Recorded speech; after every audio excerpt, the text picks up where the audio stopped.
বৃষ্টিপাত হওয়ায় আমি বৃষ্টির ফোঁটা গুনতে পারবো, কিন্তু যৌবনকালের ইবাদতের সওয়াব আমি গুনতে পারবো না।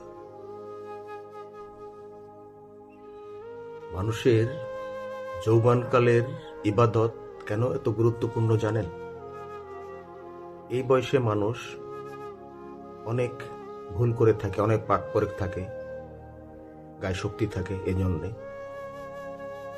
জিবরাইল আলাইহিস সালাম বলেছেন, এই যুবক বয়সে বা জোয়ান বয়সে আল্লাহর ইবাদত আল্লাহ এত পছন্দ করেন, কেউ যদি অপরাধমূলক কর্মকাণ্ড না করে আল্লাহর ইবাদত করেন, তাকে এত এত নেকি দেন। জিবরাইল আলাইহিস সালাম বলেছেন, যদি আকাশ থেকে বৃষ্টিপাত হওয়ায় আমি বৃষ্টির ফোঁটা গুনতে পারবো, কিন্তু যৌবনকালের ইবাদতের সওয়াব আমি গুনতে পারবো না। তাহলে কি পরিমাণ সওয়াব আল্লাহ দেন চিন্তা করে দেখেন।